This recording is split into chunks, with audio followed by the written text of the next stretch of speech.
so you didn't get that first deal. You end up doing a deal, kind of referral. Then you probably kind of get into this trickle of somewhat deals. Did you consistently? I mean, did you keep going? I mean, you just told us right now 10 years. Did you? I mean, was there a pause that took it, or did you kind of just go right into it to build your business?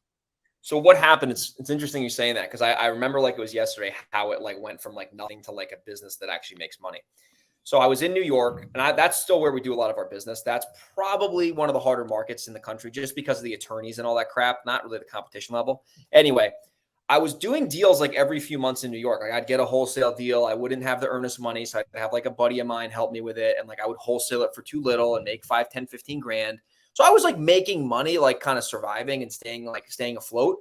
But there wasn't like a monthly like revenue that I could expect to happen, you know? So, and I was complaining that the New York market was so freaking hard. I'm like, these attorneys, Right. they want these huge deposits. Like I can't just sign a contract in the house. And I was complaining about that. I started in the end of 15. This was like 16 and 17. This kind of like purgatory stage was going on. And then in 2018, I remember I had like an epiphany. I was complaining about the market, like in my area, and I was living there at the time. And I always wanted to move out of New York and go out to the West Coast and do this California lifestyle thing. So I was like, okay, I got two things going for me. If I'm chaining myself to this geographic area, I can never move because I have to go on appointments. And this New York market's pissing me off with these attorneys. So I was like, what if I tested this? Yeah, this is fine. What if I tested this in a different area? And if it's easier in a different area, I can just do these deals virtually. And if it's not, then, it's my problem. So I literally picked Dallas, Texas out of all places, like randomly picked Dallas because I knew there was a lot of people there. And, everyone seems to be making money in Texas. Started cold calling in Dallas, Texas in 2018 when it was not popular. No one was really doing it. No list stacker. Like there was no list stackers. I was doing my own list stacker on my own. I kind of figured out a way to do that. Yeah, the spreadsheets. Yeah, going to the spreadsheets and then taking it and going to like a vacant software, which wasn't like a stacker, and like finding these like crazy. I would find these like ultra motivated leads. Like I would find a tax delinquent list. I'll tell you what I did. I found the tax delinquent list that I would buy. I would take the list and I would flag all the vacant houses out of that entire list. So let's say that data set was 8,000.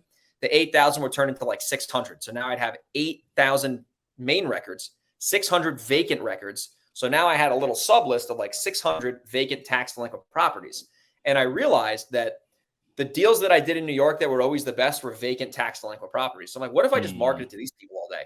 So then we started, and there was nobody doing this. It was insane. It was like almost too easy because I was struggling for so long. And I was like, this is ridiculous.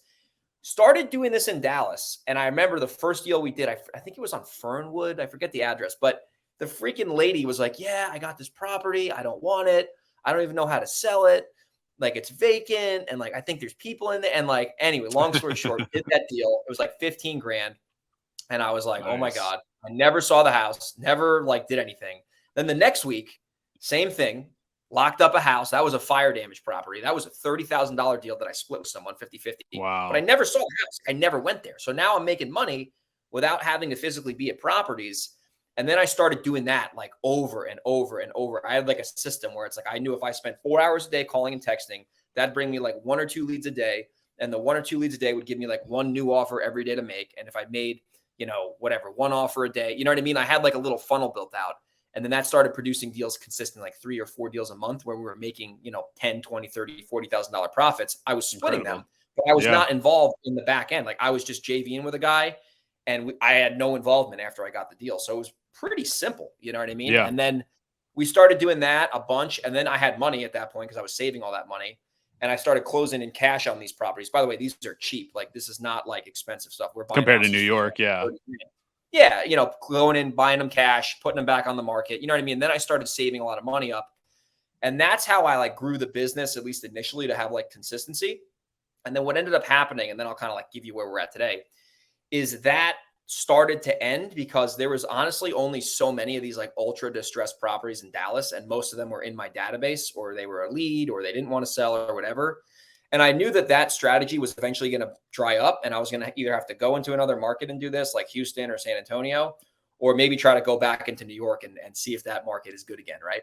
So I started with the New York route and I'm like, I'm going to start actually like spending money on marketing in New York. I have money to close now. Like I know what I'm doing for the most part. Like I understand what a deal is. And then that was in late 2019-ish. Like we started going back heavy into the Northeast.